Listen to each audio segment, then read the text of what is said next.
I really leaned into what God was speaking to my heart and what God would have me do for the boys, and that's why they are miracles, because they were severely autistic in the beginning.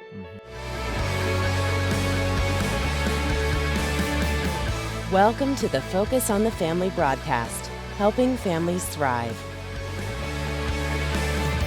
We've invited Karla Akins into our studio. She's an author, minister, and speaker. She has nearly 40 years teaching experience in homeschooling, private and public education as well. Karla and her husband Eddie are the parents of 5 grown children, including twin sons, Isaac and Isaiah, who have autism. Karla's written a great book about her family's journey called A Pair of Miracles, A Story of Autism, Faith, and Determined Parenting. Karla, welcome to Focus. Oh, thank you for having me. I'm excited to be here. I love that last line, determined parenting. I mean, we all want that as parents, right? Absolutely. Why is it extra special to have determined parenting when you're the parent of autistic children? Because it will take you on a journey that you never expected to go on, and the adventure never ends. Never ends. It never ends. There's always something unexpected right around the corner. Families with autism can't exactly be spontaneous. They have a lot of planning and determination that goes into every day. Yeah. Let's go all the way back for the listener so they can begin to paint a mental picture of what life was like for you before the twins were born. Kind of, I would guess, in that normal category, just your normal family. And that day you received a phone call from a social worker. Describe what took place there. We were foster parents, and we had already started the adoption study process because we had a placement before the twins in which we thought we were going to be able to adopt him, but that God had another plan for that. So we got the call, and we had 30 minutes to decide whether or not to. Think of that, 30 minutes. I mean, what an odd parameter, although I understand it. Well, it wasn't for adoption, it was for foster parenting. Yeah. So, I guess that eased us into it in a way. But it was a big decision for our children because we wanted to make sure that they were up for it as well. Describe your family then. There were 3 Well, kids. we had our daughter, Melissa, she's my stepdaughter, and my son, Jesse, and my other son, biological son, Noah. And they're how old at this time? Melissa was 14, and Jesse was 7, and Noah was 2. Okay. So you get the phone call. You have 30 minutes to make this decision about foster placement. Take us forward in the story. So the social worker called us and asked if we could go to the NICU at the hospital to pick up one of the twins. They were ready to be discharged, and they needed us to go do a CPR class so that we could take him home, and then the other twin would follow later. And I called my husband. He was at the church at the time, and he came home. We talked about it. We prayed about it. And our motto as a family had always been that true religion is taking care of the orphans and the widows. That had always kind of been our thing. And we explained to the twins that it was like taking baby Jesuses into our house, that all of us have Jesus inside of us. And so we were ministering to children in the name of Jesus. The kids were scared because the foster placement we had had before had been from birth to 11 months. He was only supposed to be with us a few months. Right. And at this point, you're not totally thinking about adoption, or were you? Well, we were, and that's why the social worker chose us, Okay. because she wanted a home that would, if the things didn't work out with the biological parents, and at that time it did not look good, that we would adopt them. Karla, let me ask you this question, because people listening, perhaps because of Focus's program, Wait No More, which encourages couples to consider adoption out of foster care. As you peel back the story, and we're going to hear much more over the next few minutes, the question of why has to be answered. I mean, why? I know the scripture is there, but why take on so much burden? I mean, there's got to be other people. I'm rationalizing what people think. Well, but tell me the why, the real why. I mean, this is hard. Yes, most people don't understand the why. And in fact, we lost many friends over this decision.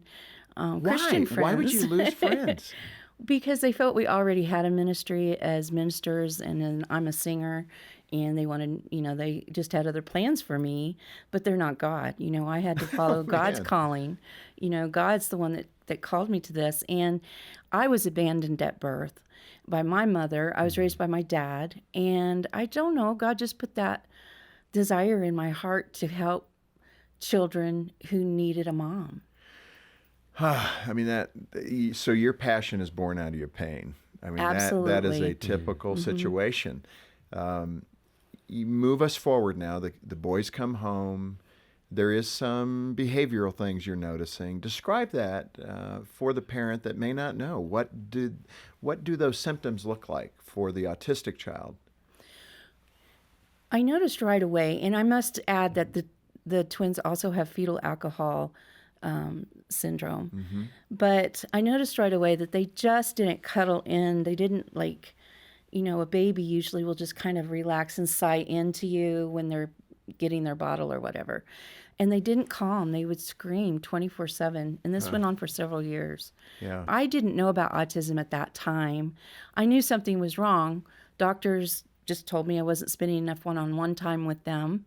Yeah. And then when I found out, when the doctor got the diagnosis that they had autism, he called me and told me I needed to consider giving one up because they both had severe autism and I couldn't possibly raise twins with autism, Right. which of course was not even an option. Well, but let's talk through that for a moment. Let's look at the statistics. They were 4 years old when you Correct. got the diagnosis. But listen, everybody, to these statistics. 1 in 68 children have autism.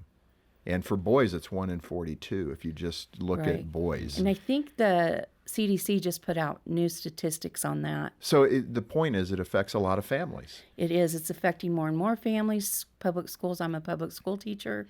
I teach special education, and we're seeing more and more autistic kids come through. So you get the diagnosis. The twins are 4 years old. How does the family respond? Now at least you know what's happening, why the behaviors, the non-interaction, the different social behavior that you weren't used to seeing in your other 3 children. How did that change the household? What did you begin to do? I mean, was there anything you could do? Well, it was a relief to have an explanation for what was going on, for one thing. And then I could research. I thank God that I had the internet at that time because, I was on AOL back in the AOL days, and I could, get what little bit of information was out there and understand their sensory needs and be able to design my home in a way that would help them understand their environment a little better. But it was hard. I'm not going to sugarcoat it. It was difficult for my other children. It was a lot of stress because the twins screamed a lot. Our voice levels in our home raised a little, and probably a lot. And it actually controlled our days. The biggest challenge, I think, in that kind of environment, and I have not experienced this, so you need to educate me. And John, you can jump in too, because you and Dina have had this. You understand the diagnosis. It's there. It doesn't relieve necessarily the irritant of what you have to deal with as a parent all the time, the high-pitched noises, the out-of-control behavior. I think we want to get control of that. It's normal, maybe for the protection of the other kids or whatever it might be. So it's constant conflict. Yes. I mean, it's just constant conflict. It's intense conflict and intense emotional outbursts and behaviors that never, ever end. Just last night, I was talking to my oldest son who said, after Zane came into our home, it never really was a peaceful place, and it still isn't. Yeah. And so we're still dealing with that. And at some the level. difficulty I would think you have is that you're trying to always correct that behavior to get to normal. And it's not the goal. The goal isn't to get to normal. You just learn to manage and try to make it doable. You had a psychologist who asked you about your long-term goals for your boys, which kind of, I think, took you back because you were thinking, long-term, I just got to get through today. Exactly. Why was that question so provocative, and how did it begin to change your thinking? Well, she asked me what was my hope for them, and I said, well, I really hope that they'll be able to read and be able to function and give back to society. And she threw her pen down and she leaned over and looked me right in the eye and she said, "That's just pie in the sky thinking. And you might as well get over that right now." Huh. And Boy, that was the professional in your life who was right. not I encouraging. had a you. lot of Really wrong professionals thing that to had say. that kind of Yeah. interaction. But that's one thing I used a word back then is that I just ignored protocols back then. I did not let myself be bound in by other people's expectations and other people's protocols. I really leaned into what God was speaking to my heart and what God would have me do for the boys. And that's why they are miracles. Because they were severely autistic in the beginning. And it's only by God's grace that the things that the Lord showed us to do for them worked for them. That doesn't mean it's going to work for someone else. But I just felt it was important to tell my story because, God created them and he knew exactly what they needed. And I knew that he had created all of us for acts of service. And that was really important to me, that the boys would know how to be servants and have servants' hearts, and they do. That's They're good. amazing. They're how old now? They're 23. Yeah. So helpful. I came to Colorado Springs on my own, and I missed my helpers. It didn't work out for them to come with me this time, but they're always looking for someone to help. They help people move. They helped someone move yesterday. They help someone move. I mean, they've been helping people move the last few weeks. I guess summertime's a good time to move. And they hold doors for people. They'll come home and say, "Mom, God say, go help Judy move boxes at storage unit." And sure enough, she's at the storage unit. Seriously. Seriously. That's amazing. It is. And they hear God's voice. You just mentioned kind of the throw down the gauntlet word from the professional, and you've had to ignore a variety of professionals. You've kind of intimated that. What was the faith component of your determination like at those moments? If I hadn't had my faith, I don't think I could have survived. Because when they were small, I was just doing everything I could to get through each day. Because I didn't have just them. I had my other children too. My husband we had a ministry. We've been in ministry for 35 years. My husband just stepped down from full-time ministry to do other things in ministry, but not pastor church. And it was a lot. And most people did not understand what was going on at home. What were your conversations with God like? I fully believe in wrestling with God because I see examples of it in the Bible. I was just honest with all of my feelings. I believe that God can handle it. It's not like he doesn't know what we're thinking anyway. And I would just go, usually I'd go in the bathroom and lock the door and the kids would be pounding on the door. But I would just go in there sometimes and just slide down the door and cry. And say, "God, I can't do this." And I would feel bad, and I'd say, "God, I'm sorry for adopting them. I've screwed up my family." The peace factor that you're talking about, it's not here anymore. And what have I done? And thank God I have a husband who is a rock. And he, which is unusual for autism families, by the way, because divorce is very high. But he was never sorry, and he never regretted it. He says, "Those boys are a blessing to us," But Karla, it says a lot about Eddie. But here you're Yes. pastoring. He's pastoring a church. I mean, how do you teach the believers around you? Because you're learning as you go too. But how do you teach the Christians around you, especially as a pastoral family, when they're looking at these kids that are doing things that are irritating? I don't know how you manage Sunday service. But, to have them in the pew must have been a little uncomfortable. Maybe you found a solution. But help us understand what that world looked like, because there's got to be somebody at your church saying, "You're not disciplining those kids correctly." I can hear it. Oh, we had one lady tell us that she was surprised God did not strike my sons dead for the way they acted during communion. Oh, think of that, everybody. I mean, I'm sorry. That just makes my blood boil a bit. I mean, think of that. It's out of their control. It's out of your control. Yeah, and my what husband, an insensitive she says, thing "I've to watched say." Rain Man, and I know that autism doesn't do that." Because she thinks that's the application of the one to the many, and it's all different. She just doesn't understand. So Well, you that's very learn to walk patient. in Thank you. grace. You have to learn to walk in grace. You do. And I had to learn to walk in forgiveness. And, I'm the chiefest of sinners myself. So God's forgiven me of much. So I need to forgive as God has forgiven me. But To answer your question, to back up a little bit, when we were at a bigger church, they didn't understand, and my husband was on staff. He was the youth pastor at this bigger church. And we were asked, the pastor asked me, well, do you think you missed God in adopting the twins? Because they were such a disruption to our lives. Wow. And what I said to the pastor was, well, if I did miss God, it doesn't matter now anyway. And I think about Peter jumping out of the boat. I was willing to get out of the boat. And whether or not I was supposed to, I don't know, and I won't know until heaven. But I know God's grace is there for me. So that's what prompted that. So I stayed home mad for about a month. And I said, God, it's just not fair. And how could they be that way? And I remember it distinctly. I was laying on my bed looking at the ceiling and feeling sorry for myself. And he says, well, why don't you do something about it?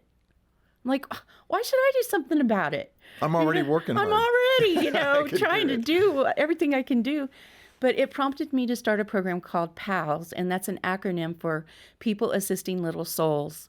And what I did was I trained adults and teens about autism or other disabilities because we had other children in the church with disabilities that weren't being ministered to attend their classes with their age mates, not be isolated in another room, but go with their age mates so that mom and dad could go and worship with their age mates. I appreciate and that. sometimes that's the only time mom and dad get by themselves.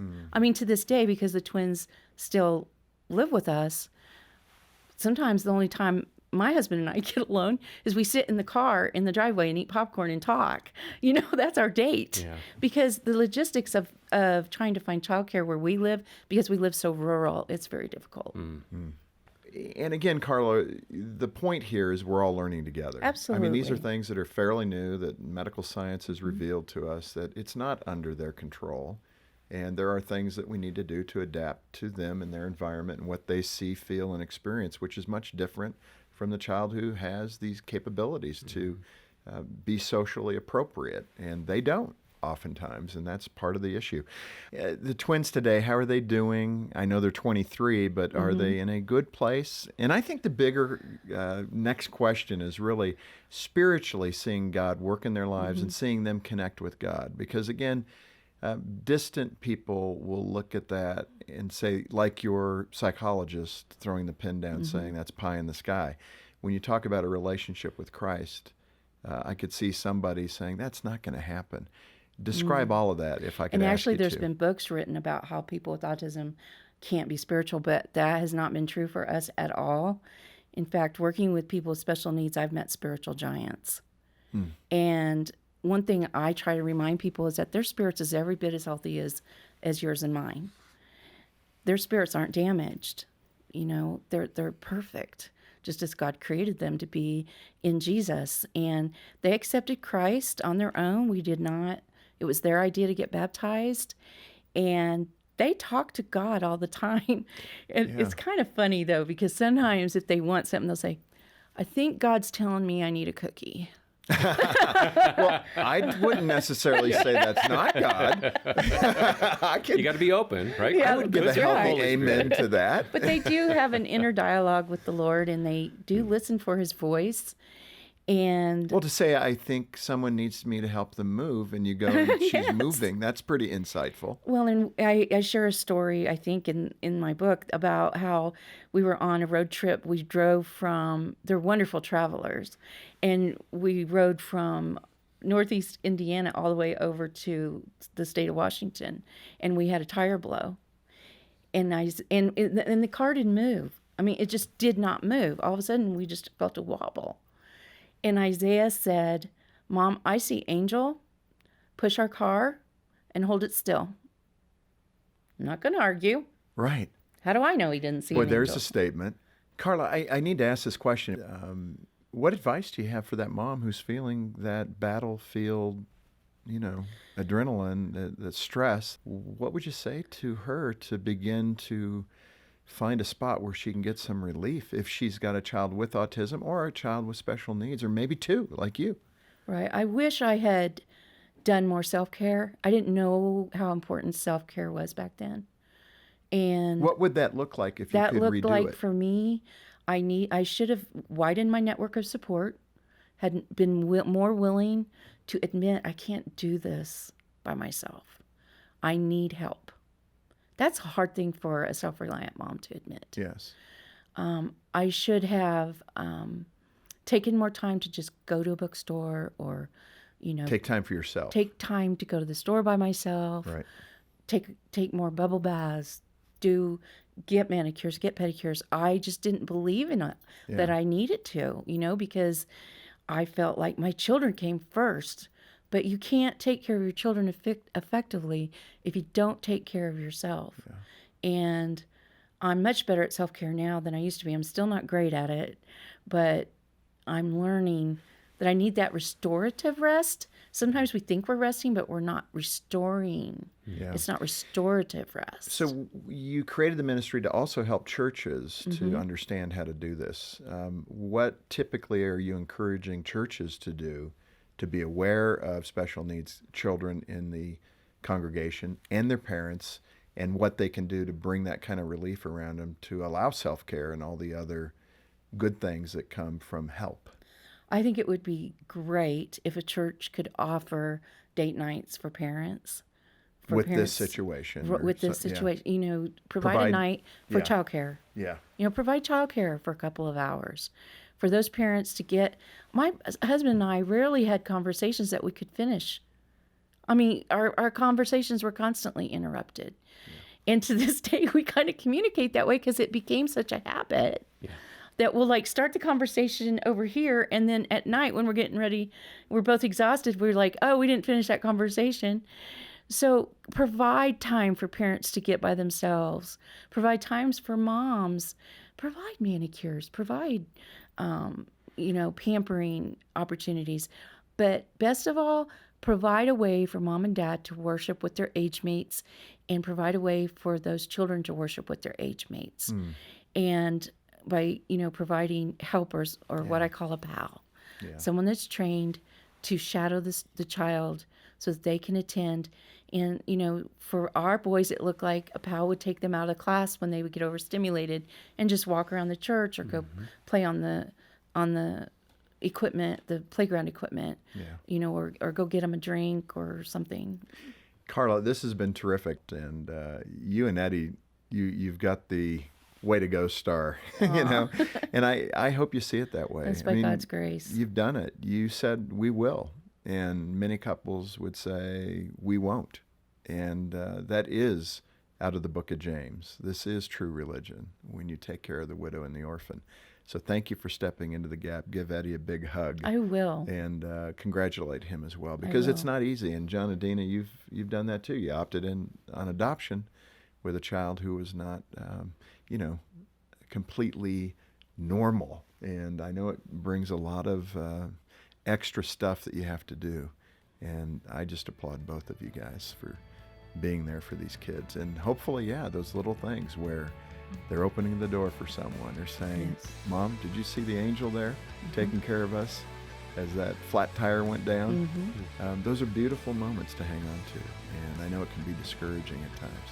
But thank you for your witness to the rest of us. Thank you for sharing their story. God bless you. Hey, I'm John Fuller, and thanks for watching. Get more info about Focus over here and more from our guests over there, and be sure to subscribe to our channel as well.